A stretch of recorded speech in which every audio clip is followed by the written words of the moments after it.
은혜의 숲. 하나님의 말씀을 통해 은혜를 나누는 시간. 이 시간 말씀에 원주 태장 성결교회 김동호 목사입니다. 하나님 말씀 신약성경 누가복음 2장 25절부터 35절까지 읽겠습니다. 그런데 마침 예루살렘에 시므온이라는 사람이 있었는데 그 사람은 의롭고 경건한 사람이므로 이스라엘이 받을 위로를 기다리고 있었고 또 성령이 그에게 임하여 계셨다. 그는 주님께서 세우신 그리스도를 보기 전에는 죽지 아니할 것이라는 성령의 지시를 받은 사람이었다. 그가 성령의 인도로 성전에 들어갔을 때 마침 아기의 부모가 율법이 정한 대로 행하고자 하여 아기 예수를 데리고 들어왔다. 시므온이 아기를 자기 팔로 받아서 안고 하나님을 찬양하여 말하였다. 주님, 이제 주님께서는 주님의 말씀을 따라 이 종을 세상에서 평안히 떠나가게 해 주십니다. 내 눈이 주님의 구원을 보았습니다. 주님께서 이것을 모든 백성 앞에 마련하셨으니 이는 이방 사람들에게는 계시하는 빛이요 주님의 백성 이스라엘에게는 영광입니다.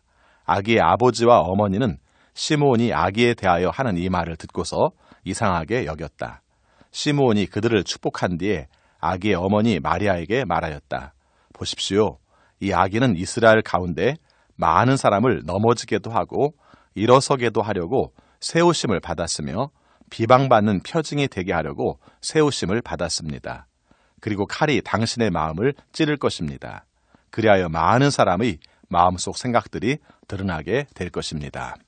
사랑하는 CBS 청취자 여러분 안녕하십니까? 오늘 읽은 성경 말씀 누가복음 2장 25절부터 35절을 중심으로 아기 예수를 아는 노인이라는 제목으로 말씀 전하겠습니다. 성경 말씀 마태복음과 누가복음에서는 예수님의 탄생 이야기가 여럿 나옵니다. 천사가 마리아에게 너는 성령으로 잉태하여 처녀의 몸으로 아기를 낳을 것이라고 전해준 이야기. 약혼녀가 임신했다는 말에 시리에 빠져 조용히 파혼하려는 요셉에게 천사가 하나님의 뜻을 이루어지는 일이니 파혼하지 말라는 이야기. 천사들이 아기 예수님의 탄생 소식을 들판에 뜬 목자에게 들려주어 목자들이 아기 예수님께서 태어나신 곳에 가 경배하며 찬양한 이야기. 그리고 동방박사가 아기 예수님을 멀리서 찾아가 예물을 바치고 경배한 이야기 등이 나옵니다. 성탄의 이야기는 그리고 성탄의 절기는 이렇듯 아름답고 화려해 보입니다. 그런데 그 후에 무슨 일이 이어지나요? 우리는 화려하고 스페셜한 것을 늘 추구할지 모르지만 우리의 삶이 늘 화려하고 스페셜한가요? 그렇지 않습니다. 우리 일상의 대부분은 평범하다 못해 지루하기까지 한 삶인 경우가 많습니다.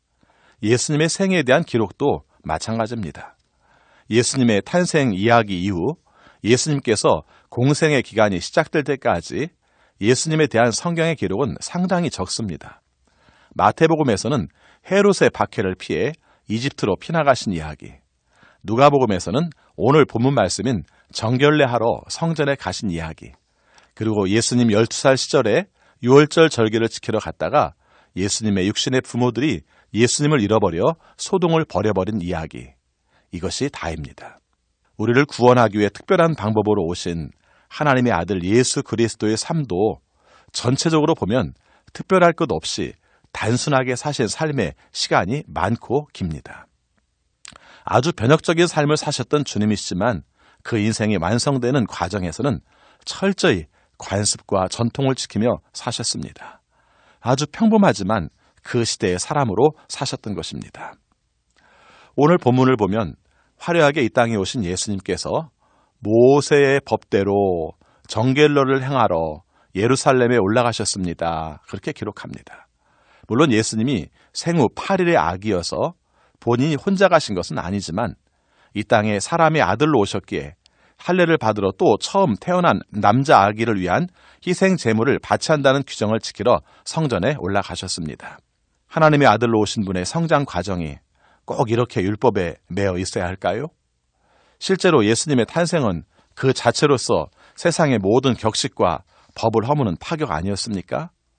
예수님이 율법을 가르치러 오신 것이 아니라 새로운 계명을 주러 오시지 않았습니까? 그렇다면 탄생이 파격적이었던 것처럼 성장 과정에서도 형식적이 되어버린 율법을 과감히 생략하는 대범함을 보여주는 것이 맞지 않을까요?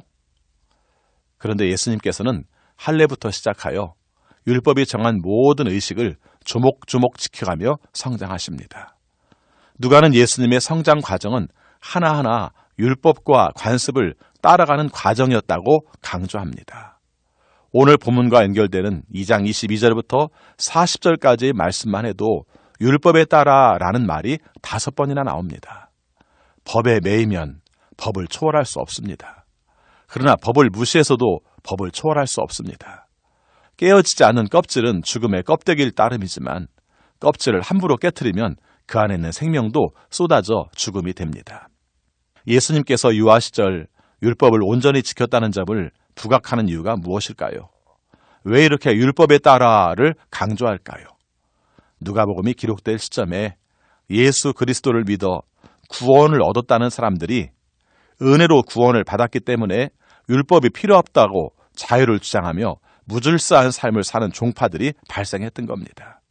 그래서 누가는 예수님은 그 시대의 전통 안에서 그 전통을 지키며 일하셨다는 것을 강조합니다. 예수님의 본을 받으며 살아야 한다는 것이죠. 현대 교회도 해체주의에 빠져든 느낌이 듭니다. 개혁을 깨는 것으로 이해하는 것 같습니다. 무엇을 버리기 전에 정말 이렇게 버리는 것이 진리를 지키기 위해 필요한 것인지 살펴야죠. 그때그때의 유행과 흐름에 따라 없애는 것이 아니라 그 정신이 무엇인지, 그 틀을 통해서 하나님께서 우리에게 주시고자 하는 섭리가 무엇인지 묻고 또 물어야지요. 순종이라는 단어와 행위는 시대 정신에 비추어 보면 맞지 않는 단어입니다. 그러나 신앙적인 면에서는 순종이 빠져버리면 신앙의 근간이 흔들리다 못해 사라지고 맙니다. 시대 정신과 다르다고 해서 교회와 신앙에서는 순종을 강조하고 순종하는 삶을 살아야 합니다. 순종을 빙자하여 자기에게 충성을 요구하는 일부 사역자들이 있다 해서 순종을 시대 정신에 안 맞는 것으로 부정을 위한 방편으로 해석하는 어리석음을 범해서는 안 됩니다. 예수님도 율법에 따라 정결례를 행하셨습니다. 아주 일상적인 속에서 때로는 아주 비상한 일들이 벌어집니다. 날마다 정결례를 행하러 오는 사람들이 끊이지 않는 성전에서 하나님께서 보내신 특별한 아기 예수님을 알아보는 사람이 있었습니다. 시므온과 안나입니다. 무수히 많은 아기들 가운데 섞여 있는 아기 예수님을 보고 구원자임을 어떻게 알았을까요? 누가복음 2장 25절에 보면은 시므온을 3가지로 소개합니다. 그 사람은 의롭고 경건한 사람이다. 그 사람은 이스라엘이 받을 위로를 기다리고 있던 사람이다. 그 사람은 성령이 그에게 임하여 계셨던 사람이다. 정결례를 받으러 오신 아기 예수님도 평범해 보이지만 시므온도 평범해 보입니다. 성전에 머물고 있는 나이 많으신 어르신 정도? 그러나 시므온은 이스라엘이 받을 위로를 기다리고 있었다고 강조합니다. 그 당시 사람들은 다 메시아를 기다렸습니다. 그러나 세월이 흐르자 그 약속이 희미하게 느껴졌습니다. 대부분의 사람들은 어렸을 때는 메시아에 대한 기대가 컸다가 시간이 지날수록 현실적인 삶에 빠져서 메시아 이야기는 그저 전설 같은 얘기로 여기며 살았을 것입니다. 어떻게 생각하면 시므온은 노쇠해지면서 자신의 생애에서는 메시아를 볼 수 없을지 모른다는 마음이 점점 짙어갈 수도 있었을 것입니다. 그러나 시므온 할아버지는 일관되게 어떻게 생각하면 어리석을 정도로 단순하게 내 인생이 끝나기 전에 메시아를 볼 수 있다는 믿음과 기대를 가지고 살았던 것입니다. 메시아에 대한 기대만 가지고 산 것이 아니라 일상에서 성령에 이끌려 사는 삶을 살았습니다. 시므온에 관한 소개에 성령에 관련된 말씀들이 계속 등장합니다. 메시아가 오기 전에는 죽지 않을 것이라는 것을 알려준 것도 성령이고 아기 예수가 정결례를 드리기 위해 와 있는 성전으로 인도한 것도 성령이라고 소개합니다. 시므온은 성령의 사람이었습니다. 시므온은 메시아를 기다리는 사람답게 그리고 성령에 이끌려 사는 사람답게 의롭고 경건하게 살았습니다.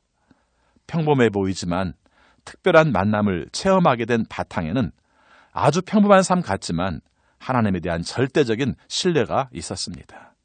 막연한 기대가 아니라 하나님께 이끌려 사는 삶의 자리는 평범한 일상에 하나님의 비상한 역사가 드러나는 자리입니다. 하나님의 능력을 기대하십시오. 평범한 일상, 평범한 인간이지만 하나님을 기대할 때 하나님께서는 하나님의 비상한 능력을 보여주십니다. 끝내 메시아를 보고야 말겠다고 살아온 시므온 할아버지가 메시아이신 아기 예수를 자신의 팔에 안고 하나님을 찬양합니다. 첫 마디가 내 눈이 주님의 구원을 보았습니다입니다. 이 노래는 하나님의 말씀만을 의지하며 기다림만으로 주님을 발견한 노인의 노래입니다. 29절 말씀에서 주님, 이제 주님께서는 주님의 말씀을 따라 이 종을 세상에서 평안히 떠나가게 해주십시오 말합니다. 이 말은 시므온이 지금까지 살아 있어야 하는 존재 이유는 오직 하나, 아기 예수님을 만나고 싶다는 그것 하나였다는 것을 말해줍니다. 믿음이 깊어질수록 삶이 단순해집니다. 열심히 기도하는 중에 응답받은 수많은 기도들이 어느 날 내 평생 기도했는 것들이 다 사라질 만한 것을 위해 기도했구나 싶을 때가 있습니다. 이럴 때 정말 내가 절실하게 필요한 딱 한 가지는 무엇일까 생각해 보시기 바랍니다. 이러저러한 과정을 거쳐 깨닫게 되는 단 한 가지, 우리의 기도 또한 시므온과 같지 않을까요? 주님을 만나고 싶다. 주님을 만나기만 한다면 지금 죽어도 여한이 없다. 이거면 되지 않습니까? 아니, 이것이야말로 우리의 가장 큰 인생의 목표요, 신앙의 목표 아닙니까? 오늘 읽은 말씀 바로 아래에는 시므온 할아버지와 쌍을 이루어 성전에서 아기 예수님을 만난 안나 할머니의 이야기도 나옵니다. 안나 할머니에 대한 소개에는 예수님이 오시기를 기다렸다는 말도 없습니다. 심지어는 성령에 이끌려 약속을 받은 삶을 살았다는 말도 없습니다. 단지 결혼 7년 차에 과부가 된 후 84세가 되도록 성전을 떠나지 않고 금식과 기도로 하나님을 섬겨왔다고만 소개합니다. 어떻게 생각하면 안나 할머니는 시므온 할아버지에 비교해도 너무 평범한, 어쩌면 자신의 운명이 그렇기 때문에 그저 숙명처럼 여기면서 성전 과부로 살아온 분에 불과할 수도 있습니다. 그저 평생 자신과 조국이 하나님의 긍휼하심을 잊기만을 기도하며 살아왔을 수도 있습니다. 그런데 그런 분이 우연히 예수님을 보게 되고 자신의 간구가 이렇게 응답되었다는 것을 알게 된 것입니다. 그래서 자신과 함께 하나님의 구원을 바라며 살아왔던 사람들에게 이 아기 예수에 대해서 말하게 됩니다. 하나님께서 우리를 구원해달라고 기도했는데 이분이 우리 기도의 응답이야, 메시아야, 그렇게 전합니다. 아기 예수를 아는 노인 시므온, 그리고 그 옆에서 아기를 보며 기뻐하며 감사 기도 드리고 있는 노인 안나를 그림으로 그려봅니다. 이 장면이 주는 느낌이 참 좋습니다. 아기 예수님께서 오신 것이 약속을 기다려온 시몬에게는 약속 성취의 사건이요, 구원을 갈망해온 안나에게는 응답의 사건입니다. 약속 성취를 눈으로 본 시므온은 평안을 얻었고 기도 응답을 얻은 안나는 감사를 드렸습니다. 시므온은 찬송하고 축복함으로써 증언하고 안나는 아기에 대해 말함으로써 증언합니다. 시므온은 예수님이 빛이요 영광이라고 증언하고 안나는 이 아기가 우리의 구원이라고 증언합니다. 내 세대는 다 지나갔고 이제는 아무것도 할 수 없고 어떤 기대조차 할 수 없다고 생각할 때쯤 만난 예수님. 그 예수님을 자신의 팔에 안고 예수님을 바라보며 느끼는 행복, 성취의 기쁨을 무엇으로 비교할 수 있을까요? 이제 예수님이 아기 예수로 오실 일은 없습니다. 그러기에 우리가 시므온처럼 안나처럼 아기 예수님을 다시 아는 일도 없습니다. 그러나 오늘 말씀에서 눈여겨볼 대목이 있습니다. 정결례를 의식을 치르기 위해 성전에 오는 수많은 아기들 가운데 구원자가 있음을 알아본다는 것. 이 사건은 스스로 갈고 닦은 실력도 아니고 스스로 깨달아 눈을 뜬 것도 아니고 하나님께서 그들의 눈을 열어주셨다는 것입니다. 다시 말하면 시므온과 안나가 예수님을 발견하고 알아챈 것이 아니라 예수님께서 시므온과 안나를 찾아오신 것입니다. 전심을 다해 하나님의 약속과 구원을 기다리고 바라며 살아온 두 노인의 삶을 인정하신 하나님께서 그들에게 응답하시고 성취하신 사건입니다. 아기 예수를 안고 찬양하는 노인 시므온과 그 아이를 보며 기뻐하며 감사기도 드리는 노인 안나, 이 그림을 늘 떠올려 봅시다.